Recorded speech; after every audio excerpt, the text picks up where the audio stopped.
Hey, this is Jeremy Lopez, and you're listening to The Interactive Interview. Interactive Wrestling Radio.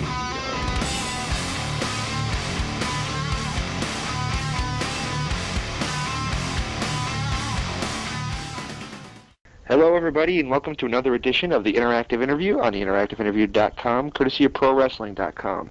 Our special guest today is Jeremy Lopez. Jeremy, how you doing? I'm doing fine. How are you guys? Doing pretty good. Also pretty good, yeah. First question I got for you is, were you a wrestling fan growing up?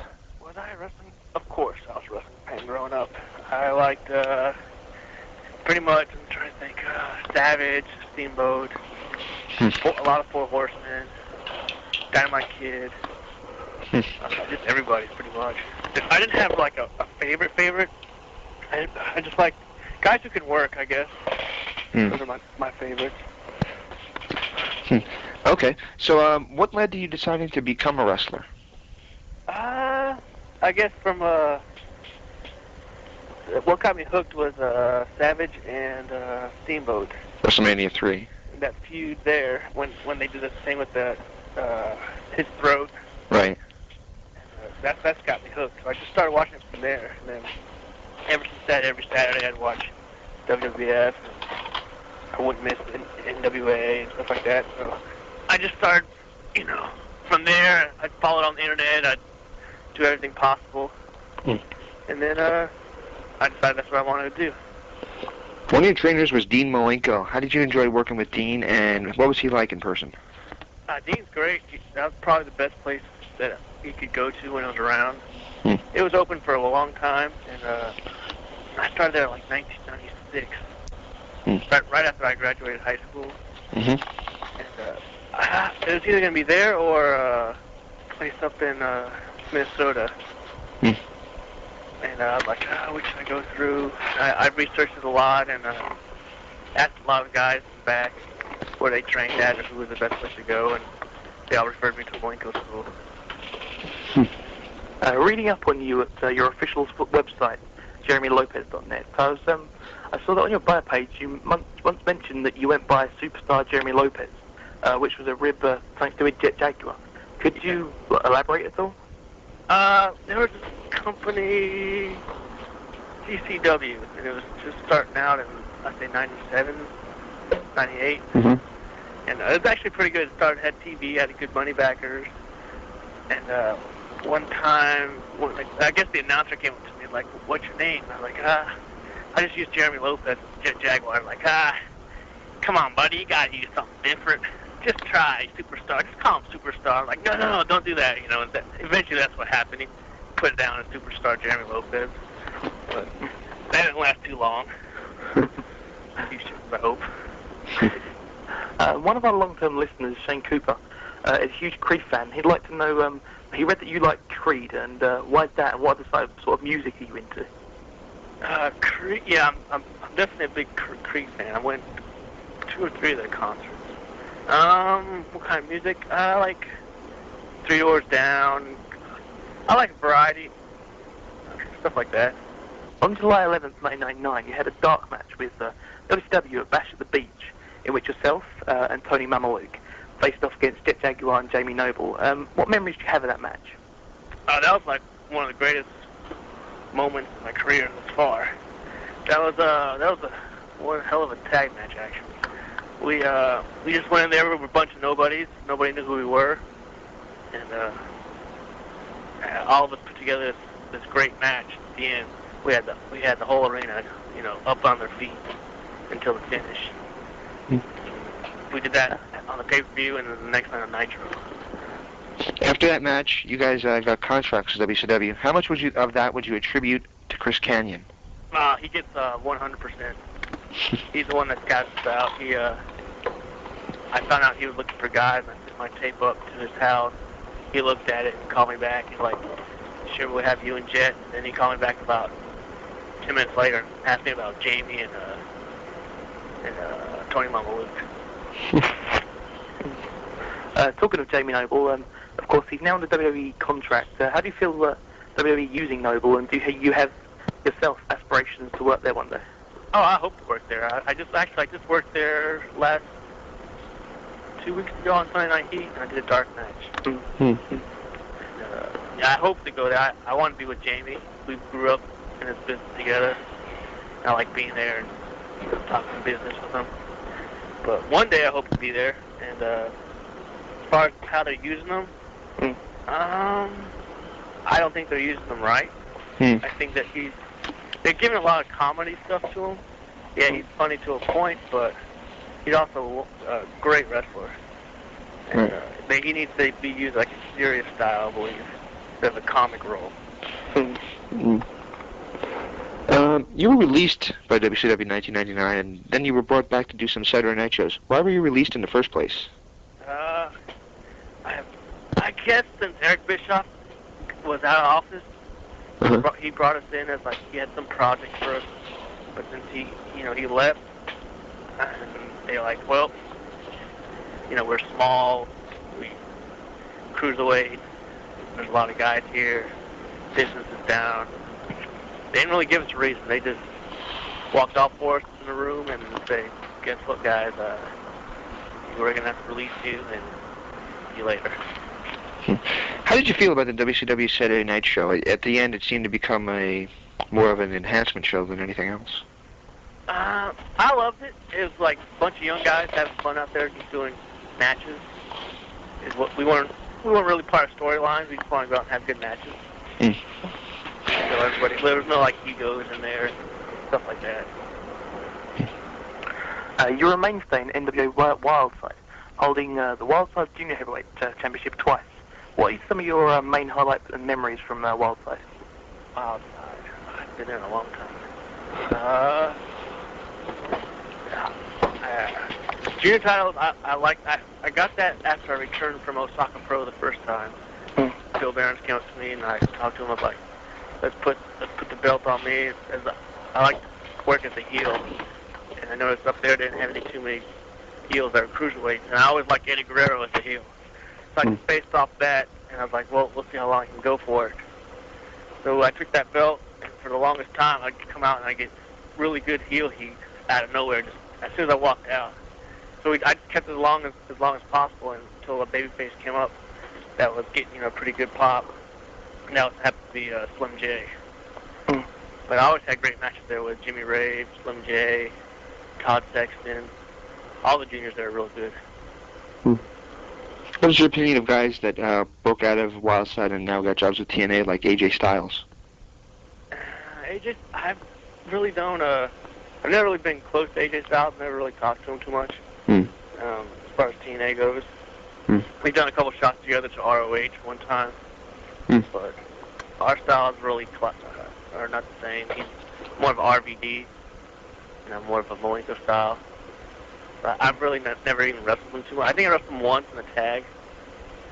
But as far as opinions on him, I guess he made the right choice for himself. Going to TNA rather than WWE. That's all up to him. I definitely would have chose WWE for sure. You had a dark match for NWA TNA against Kevin White, which you lost. How comes we haven't seen you in a more substantial role in TNA? Now since I'm living in Texas for the moment, right, and I was in Atlanta, so it was just a drive up. TNA, back when I tried, I think it was a lot different. I haven't seen it in a long time. When I was there, it was more of a high spot, kill yourself, what kind of move you can kick out of. That's just not my style. I'm not into X Division. I don't watch the matches too much. If I do see it, I'll just watch the guys that I know on there. But I like to build stories in my matches. And X Division is 500 finishes, kick out, 1-2, kick out. They don't establish their moves. They just do them. I have to agree with you. Yeah. You just mentioned it earlier on, but you obviously wrestled in Japan for Osaka Pro as Black Tiger's, losing your mask in a mask versus mask match against Tiger Mask. What memories do you have of that match? Those matches are probably my favorite since I was there. I was there 2 years ago, about a year and a half, 2 years ago. just as Jeremy Lopez. I was brought in as a young guy. Then he didn't have any angles for me then. And then came back last year. I was supposed to be there for 6 months. I ended up staying for almost a year. And they brought me in as Black Tigers, which was kind of weird because I wasn't used to doing a heel in Japan. Mm-hmm. Heel in Japan is very different than heel over here. In what way? Heel, I didn't know what to say to the crowd. They don't understand English too much. Right. Over here, I can go after a fan. Oh, you ate too much pizza today, or something like that. Something crazy. I can't really talk to the fans over there, so someone came up to me and said, hey, you should come out and start chanting USA. I'm like, USA? Like, yeah, maybe they boo you. So I tried it and it worked. I'd come out there, USA, and you're like, boo. But they finally got into the character, which was good. It took me I'd say about a good 8 matches to get into the character. But once they got into it, I was in a pretty good spot. And those matches, I still watch. I've watched them the other day. Actually, I like watching them. I liked them, when I was in them. Mm-hmm. And I watch them. I'm like, I wish I could have just done this much better. Or every time I watch it, I always catch something that could have changed, or I wish it would have gone that much better. But they're great matches, I think. They're not compared to the Dynamite Kid and Tiger match. Nothing like that. Those matches are just unbelievable. You've only just returned from a long stint in Japan, working as yourself under your own name. Why is it that you appear to prefer working in Japan versus America? Japan is more of a it's entertainment, but it's on skill. They take your skill more than they do here in WWE. You can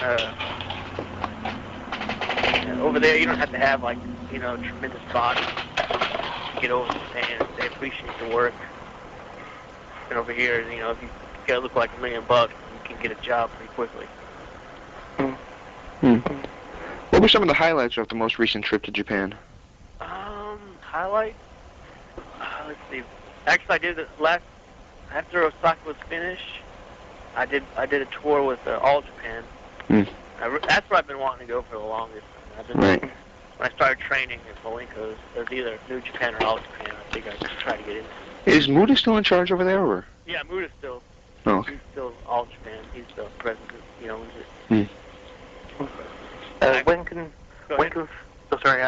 Where and when can fans see you, Japanese fans see you back over there? I don't know. The office said, sure, you can come back, so they never gave me, that's the thing now, they don't really give you dates, they just call you out of the blue. So, I don't know, I want to go back. I should see them, they're coming to Texas next month, or this month in December, and I think I should have a match with those guys when they're here. So I'll probably find out what's going on. You were ranked number 2. You were ranked in number 231 in the PWI Top 500. Wow, I can't talk today. What are your thoughts and opinions of being ranked in that book? PWI? Yeah. I think it's a lot of jokes. A lot of names just thrown in there. Some of the guys, I'm like, who is this? I've never heard of these guys. I don't know what some of them deserve to be in there. Right. But after the first, I don't know, maybe first 50 or maybe even less than that, first 10, it just gets ridiculous. But they can't really. I don't know how you would really judge someone. There's so many guys out there. It seems like the first 100 or so might be the internet guys wanting to get over on the internet. Right. But then there's guys I look at I have no idea who these guys are. You mentioned it at the start of the interview, but of course you did wrestle recently a dark match for WWE. However, for some strange and unknown reason, both yourself and your partner were given fake names by Al Snow. Any idea why? And who was your partner in that match? I have no idea why I've got fake names. The announcers announced us as me as Jeremy Lopez, but Al Snow started talking. I'm like, Babalu's brothers. Where did he get that from? I don't know where. I guess he didn't think we were. I don't know what was the deal, but my partner, I don't know. I don't even know who his name was. Vic, I think. He's a Texas guy. I don't know. But I talked to Al Snow afterwards. Actually, we were like in a traffic jam. He's like, oh yeah, I saw it. You know, I didn't really say anything to him because I didn't know until I saw the match. But they liked my stuff. Everybody liked my stuff that was in there. Me and Hurricane also worked before. I worked him in a Saturday night show when he was 3 count. Right. Our styles pretty much the same. Pretty much the same. Were there any actual formal discussions about bringing you back, not just as a Southern Night Heat match or whatever, but in either a developmental or a full-time role? Not that I know of. I hope, but I can only keep trying. I think they come back in December. I'll definitely try again. Where could you be found by American fans in terms of indie dates and such? Here in Texas, it's a lot different. Texas is so big and the cities are so spread apart. I hate driving 15 hours, 8 hours, come back with no money. So I've done one show that's like right in Corpus, and I'll do a show in San Antonio. But that's about it. I haven't been locked down to a certain company yet that I like working. If I move back to Atlanta, obviously, Wildside, I'll probably go back up to ROH, stuff like that. But right now, I'm just hanging out, freelancing wherever I can go. What's your opinion on ROH? Because you mentioned it twice. So. ROH, I worked there, I think 3 times before. Right before I left for Osaka, I started going there. And, first match was against Mama Luke, and that was a real good match, I thought. And I had 2 other matches. The last one with Michael Shane was decent, real good, and then I did another one with who was the champ for the longest? Chris Daniels, I think, was the champ there. No, I think you would have remembered him. I don't remember. Loki? No. He's the heavyweight champ, I guess. Not the heavyweight, whatever they... I don't know what they call it. Well, I wrestled him. It was alright. I didn't really like that match. But I guess some other people liked it. I don't know. I didn't agree with it. One of the things going on the internet right now is they're calling it the biggest wrestling controversy since the Bret Hart thing, which I think is a little bit overblown. But there was a recent incident at Ring of Honor with Teddy Hart. I know you probably weren't at the show, but basically after the match he did some spots that weren't planned, and ultimately the company feels he got himself over and not the company over. Do you have any opinions of that at all? I've never seen the kid. I wasn't on the show. I did read and heard about it, but what to say? I mean, I read about it, and I'm like, I don't even like this kid already. I don't even know him, but do that. I've never met him. I don't know what to say about that. I wasn't there. But if you're trying to get yourself over to the company or the match, then obviously there's a problem. The final question I've got to you before we hit some word associations is, if you could put together a highlight package that lasted just 10 minutes of your career, what matches would you insert into that 10 minutes, and what other moments? 10 minutes. I would definitely put me and Jamie Noble's matches. We've had unbelievable matches that never got, any kind of response. We were just doing, like right when we got fired, I shouldn't say fired, they released. We just did like matches everywhere, and we were just, I still watch it today. Like, man, I can't believe we did all that in front of like 50 people. Definitely him, and there was a WCW Saturday Night match. It was me and the Vianos versus the Young Dragons. That was really good. Definitely that. Black Tigers matches. A few of me and Mama Luke's matches. A couple of NWA Wildside matches, and the last All Japan, the Budokan Hall show, definitely. Now we're going to go with some word associations where you can either, just if you want to give a story on the person's name, then that's fine. Or if you just want to give a quick one-word answer, that's fine also. All right. Okay. First name on the list is Alexis Lurie. Alexis Lurie. Alexis Lurie. She's very hot, actually. Joey Matthews would probably kill me. But, yeah, I like her. She's, for a girl, she does good bumps, good punches and stuff. Todd Sexton. Todd Sexton? Mm-hmm. Shawn Michaels? Todd Sexton. Todd Sexton's really good to work with. Good matches, easy. Jimmy Rave. Jimmy Rave, he's my nemesis. No, actually, I talk to him all the time. He's a good kid. Taka Michinoku? Taka? Yeah. He's probably the funniest Japanese I know. Chaz Hayashi? Kaz Hayashi. Probably my best friend is Japanese. A Japanese person. He's probably one of my best friends.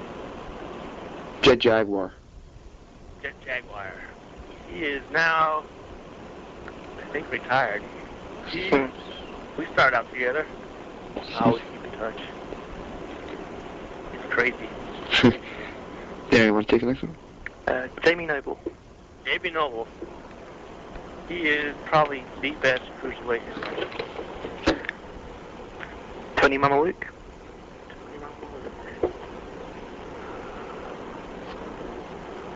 My roommate for the last 5 years, 6 years. Dean Malenko. Comedian. And the final one that I've got for you is Chris Kanyon. Chris Kanyon. He's got unbelievable big heart to help guys out. He loves helping young guys out.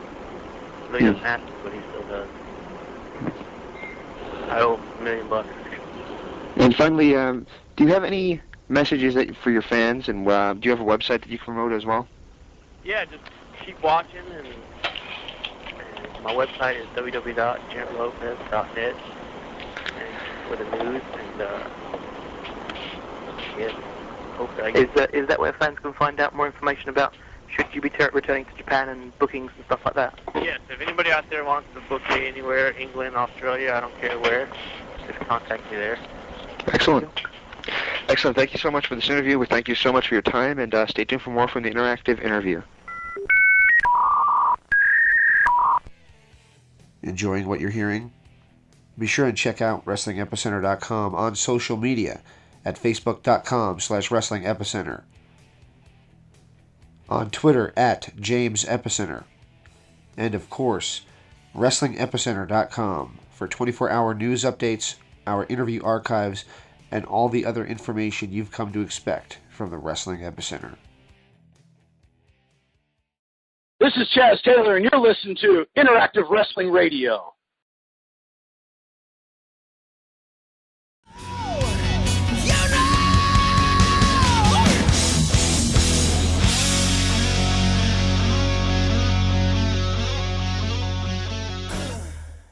Welcome back to the interactive interview. We just had two lovely ladies on the show, Dan. Mm-hmm. We just had Asia and J-Lo on the show. I'm sure Jeremy I'm sure if I could speak, then that would be a great help. But I'm sure Jeremy will love you calling him a lady. No, I'm just kidding. I just thought that would be a pretty good gimmick, though, calling him the real J-Lo. It could get over, I suppose. It might be interesting. And this is why you need me if you ever do start your company, like we were talking about earlier. Ideas like that's just, priceless. Yep, well, obviously, it was the other way around. It was J-Lo, then Asia. Because you wouldn't want to get people confused with the order of the interviews, thinking that they were listening to Asia when they were listening to Jeremy Lopez and whatnot. Yes, well, you understand how that could be a problem. Yeah.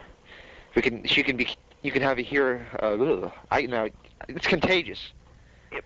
It's contagious. Your inability to speak is carried over to me. Exactly. Good. Where was I? I don't care. Well, I think people will probably figure out who's who by the female voice and by the male voice. Or by the male voice and then the female voice. Yeah, but just making sure. Right. You can never be too careful. Never, never. Exactly. Never be... I got told I had quite a hot voice, actually. By who? Nobody in particular, but... Nobody, notable, but... Still, it's a nice thing to be told. Oh, that's surprising. Oh, I got told I was an asshole today, and I pretty much stalked somebody. That was... I would go, that's surprising. But I'd be lying.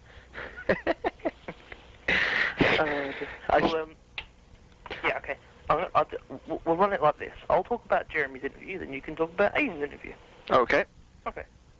So since Jeremy's first, I'll talk about first. I appreciate you, Tim, coming on. I didn't know as much about him beforehand as I do now, because obviously I had to research all his stuff for Japan and stuff.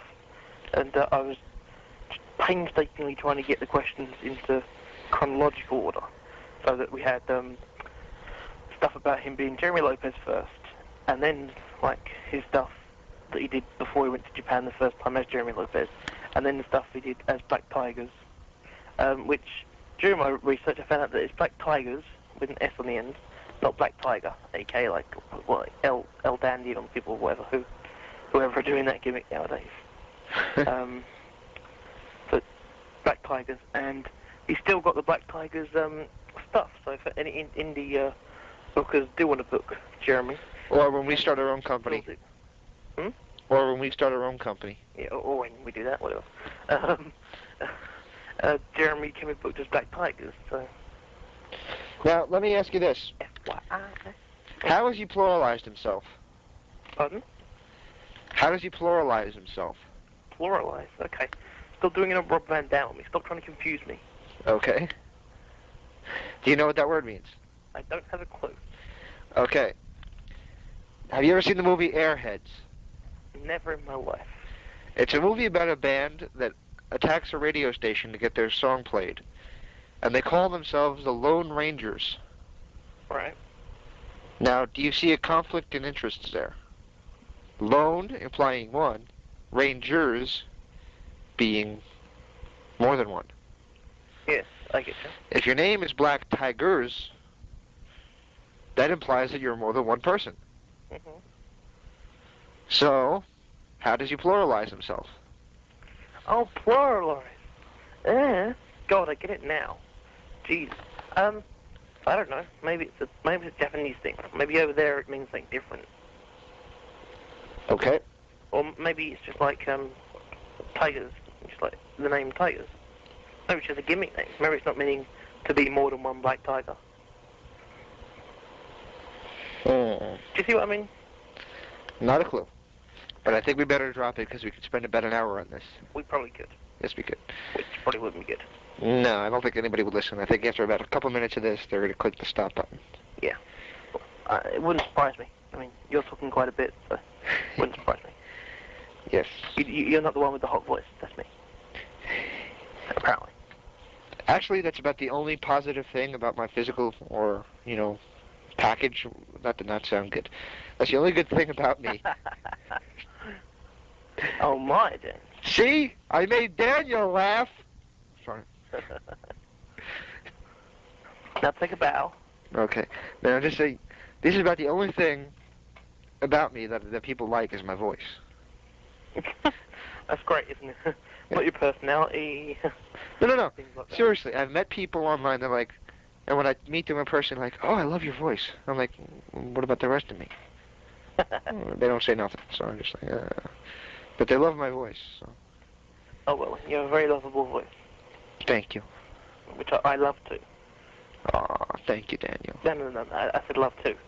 Not you. Or your voice or anything. Ah. I never said I love your voice, did I? Yes, you did. No. You just did. Oh, God. Mexican raps again? Mexican raps, yeah. I'm sorry. Definitely Mexican raps. You have to prep me before the show so I am listening for these things. Yeah. I'm sorry. So, let's talk about Asia quickly. Your turn. Yeah. Think she's mad at us? What? For delaying putting that up for so long? It is a shame we delayed it so long. It's just, we had so many interviews that, like, because Asia's interview, it's not got anything pressing in it that had to be up, meant it had to be up right away. She doesn't mention any dates of upcoming things or whatnot. So, unfortunately, because of that, through that simple fact is the reason it lost out and being put up straight away, which is exactly the same with Bob Ryder, which in interview still hasn't gone up, because it has nothing pressing. We've had guests, like, I mean, obviously Jake had to go up one after the other. Right. Tully went up while he was waiting for Jake to finish off the interview. Teddy Hart had to go up when it did. Rob Van Dam had to go up when it did. Right. I mean, like, people like Chris Jericho and Missy Hyatt are going to have to go up when they do. Right. Simple as. Because, unfortunately, they're going to mention things they're promoting or dates they're coming up with and whatnot. Right. And they have to go up. So, unfortunately, even though it was a quality interview, which I'm sure everyone listening will agree, it got side-shafted, which is a shame. It really is a shame, but I'm glad we did get it up. She is she's very nice people. Well, get it up now? Get your mind out of the gutter. I wasn't even thinking that. Sorry. Okay. She's a very nice lady. Her and Dale are very nice people. I thank Dale Torberg, the Demon, for helping us get that one. Of course, that's her husband, for anybody who doesn't know. I think she said so in the interview anyway, so if you didn't know it by the start of this interview, you know it by now anyway. All right, Daniel. Yep. Quick thing. Mhm. This is like a wrestling talk show, isn't it? Yep. Shouldn't we, like, talk about wrestling real quick? Do you want Sure. to? Okay. So, what's going on in wrestling? What'd you say? He's back. Who is? Do-do-do. Louis Louis? Do-do-do-do-do. Louis Louis. Oh, baby, I gotta go. Ay, ay, ay, ay, ay, ay, Louis. I know what you're doing. There's an indie scene called Louis Ramos, if that's close enough. Well, Louis Spicoli actually used that theme song in ECW that I was just singing. Yeah, that I was just singing. Oh my. Or attempting to sing. Yeah, try it. Yeah. Yeah. So much for my great voice. Well, But I think I know who you're talking about. Mick Foley. Exactly. It kind of rhymes with Louis Spicoli, doesn't it? Mick Foley, Louis Spicoli. Yeah. See? What a link. See, we have this planned out, really, people. Don't we? Yep. I never realized how much that song actually does sound like Louis Louis, though. Louis Louis. You actually know what that song is, don't you? Yes. Good. Of course, yeah. You ever heard Motorhead's version? Yes, I have. I've been to see Motorhead in concert. You forget. Oh, really? I'm impressed. Thank you. I saw them in August. They were pretty good. I saw them 2 weeks after I started university, and I missed my first official, proper, practical session to go and see Motorhead. So. Oh, pretty good. Fun. Continue as start as you mean to continue and whatnot. So. Yep. Yep. Well, Mick Foley's back, and apparently he fired a lot of people last night, from what I heard. I haven't actually seen the show. I don't actually watch Raw, but of course I should. Since I'm doing a wrestling talk show, I should have something to talk about. But he came back. He did his little bit where he fired a couple of people, he fired a couple more people, and he fired Jonathan Coachman, and then he came out at the end and he said, "No, you're not really fired." And he said because apparently he was just trying to give off the impression of what Eric Bischoff's been doing on Raw and whatnot. So Foley's back. Some people like the fact he's back. Some people don't. Some people were looking forward to seeing Eric Bischoff run things for a bit. But I don't know. I'm just looking forward to seeing the show, to be honest with you, this Friday. one thing, I just wish they would really fire Jonathan Coachman. He's horrible. I'm trying desperately hard to try and get Jonathan Coachman on this show. Oh boy, then I should shut up then, shouldn't I? I'm trying desperately hard, because Jonathan Coachman, I absolutely love his current gimmick. I absolutely love it. You gotta be kidding me. I'm not kidding you in the slightest. I absolutely love it. See, now this is another reason why, when we start our own company, you gotta have me on the board. Because I gotta tell you, no, dude, this guy sucks. Nah. No way. He's horrible. That entire segment, I can't get into it at all. It's like Brother Love gone bad. Brother Love combat. No way. Okay. That reminds me, how many times are they going to surprisingly bring Brother Love back? Give it another 2 or 3 and they'll probably get bored. I think I was bored after the first time. I wasn't bored. I like the fact that they bring him back every once in a while, but they should try to do something with it, because that old formula still would work today, a little bit. I think it might anyway. If they used it right, if they used it the way they used Piper's Pit, that would not work.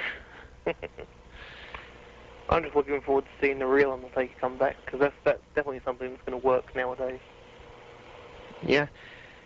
I'm thinking they should, that is if they don't do something stupid like involve his wife again. Yeah, well. Hey, that was good, because that brought in DDP and everything, and that shocked me and everything. So, as I said on the last show... I think it was. To Cameron, wasn't it? I think it was Cameron. Yes. Oh, the anniversary show, you said it. That's right. Yep, this song show. Okay. This loves me. This loves me, yeah. Who does? No one. Okay. Dysfunction. But, yeah. He doesn't love me, but he's buying something from me, so he's cool by me now. Aww. Yeah, so I'm making amends with people. Yeah. And then I'm making enemies with other ones. Oh, good. So, like, it's like I'm doing a 480 right now. Or 360 or whatever the hell they call it. 180. 650 or Mr. Jarrell Clark's finisher. Jarrell Clark, yes. Another upcoming guest, possibly. Hopefully. We're trying to book him. It was on TNA and debuted his, that move, which it's numbers. I'm no good with numbers. I think it's 650. I think it's 650, isn't it? I think it's called the 650 because that's what it said next to his picture. Yeah. So I think it is 650. Good. So hopefully we're going to get Jarrell. If you haven't seen it yet, let me explain what this is. It's like Juventud Guerra's 450 splash, but he does a complete flip, and then does, I guess you would call it like one of the Hardy Boys, you know, that senton. Yeah, senton, sorry, yeah. Swanton, whatever you call it, yeah. You're right. He kind of turns it into that. It's quite impressive. I agree, totally. And so hopefully we're going to try and get him on the show. I want to pair him off. If we get this big guest who we was going to call today but wasn't available, if we get that guest, I'd like to possibly put Jarrell on as the start-up interview for that. Why? Because you like that guy that much? Yeah. Him or Sanjay Dutt? Exactly. As the intro to that. Yeah. Put him over. Get him jobs. Whatever. Exactly. Yep. Precisely my point. Why, thank you. Hopefully Jarrell will be on the show coming soon, thanks to inyourfacebookings.com, the #1 source for all your bookings outside of NWA TNA. And for all of your NWA TNA bookings, you can head over to TNAbookings.com. TNAbookings.com, yes. Any other sites, any other wrestlers, that you can't afford, you can't find, you can't afford? If you can't afford them, you shouldn't be looking in the first place. Exactly. Right then. But if you can't find, then of course you can contact In Your Face Bookings, and they will do their best to find the person you're looking for, track them down for you, get them booked, or if they can't, they'll tell you straight up. So, yeah, then I like that. We like it. Right, and we might have to be starting to look at that soon. Possibly. I think we're getting a little ahead of ourselves, aren't we? Yeah, we are.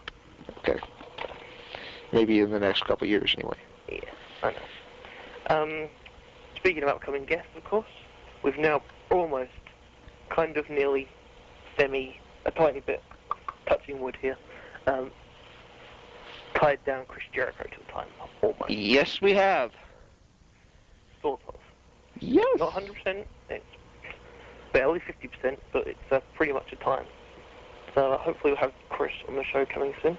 As I mentioned, there's one guest who we're looking to get who's even bigger than Chris Jericho. I don't know if he's even bigger. He might be around the same level. Yeah, I don't know how tall he is. I think Jericho's about 6 foot. This other guy might be around the same height, so. Yeah. So they're about the same size. Name-wise, they're probably around the same. They both are former champions, WWE champions. So that's all I'll say before we give up too much information. No. I'd say this other guy's got a bigger name than Jericho. Maybe a little. Well, no, not with Jericho's band and such. True. Of course, I will hopefully be mentioning a lot of a lot about Jericho's musical influences in his band, because wrestling isn't his only career nowadays, is it? So, Yes, he is the Ayatollah of rock and roll. exactly. With Fozzy, and of course Fozzy have got dates on the 11th and 12th of December. Yes, indeed. 10th and 11th, depending on I know there's one on the 11th. Right. There's either one on the 10th or the 12th. So, but you can check out 3strandwrestling.com for more on that, or you can listen to Chris on the interactive interview quite soon. And on that show, I'll play some Fozzy music. Good. I got a couple good songs of theirs that you got to hear. We have Feel the Burn. Feel the Burn? Yeah. I like that one.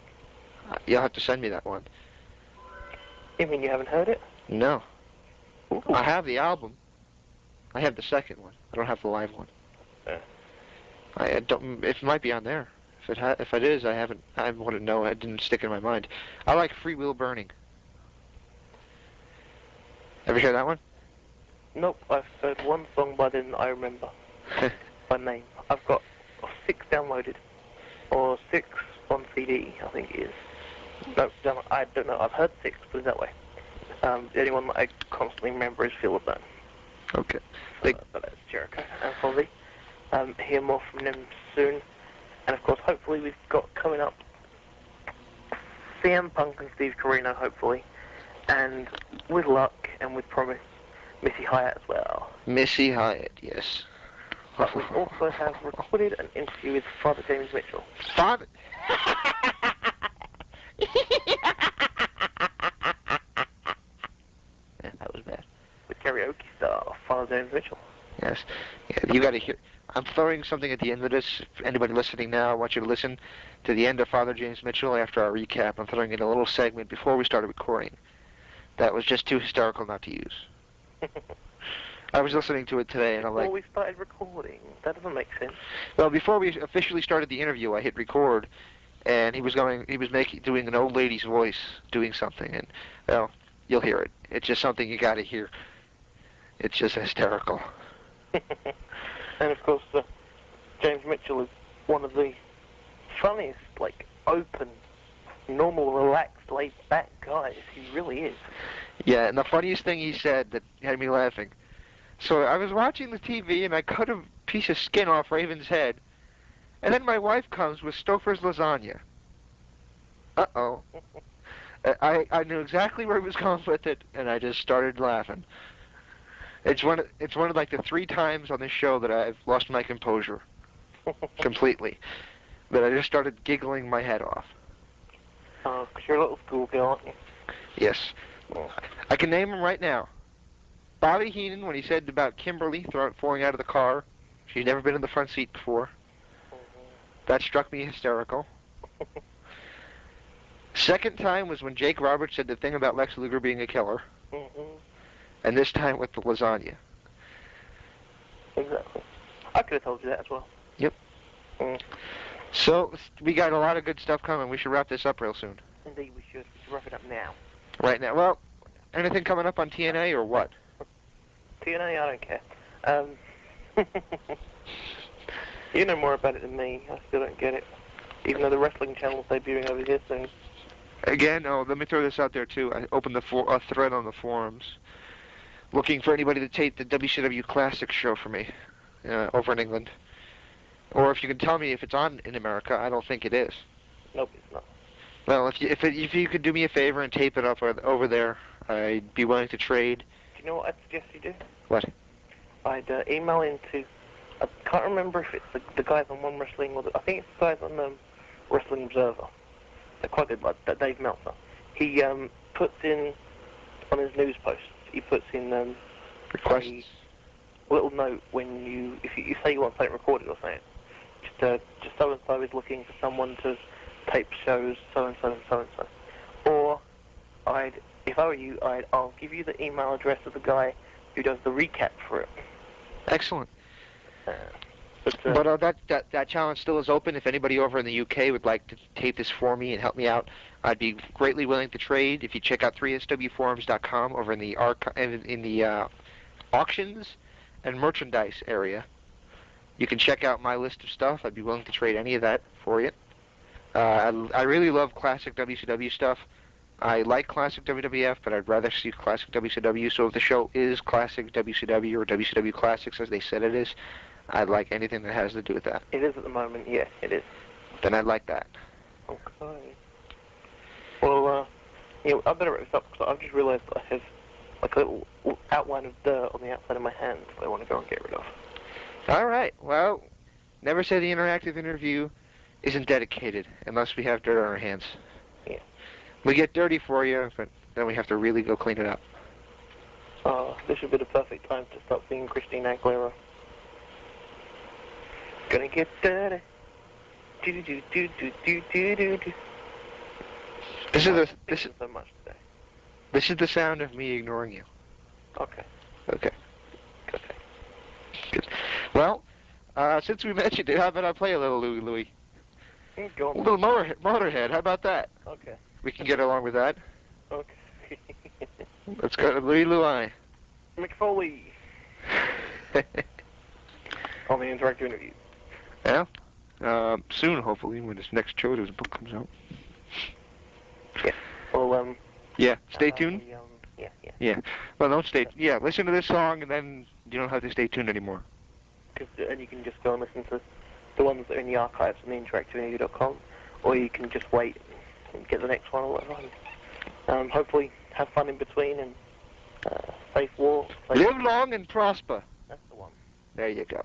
Stay tuned for more from the interactive interview.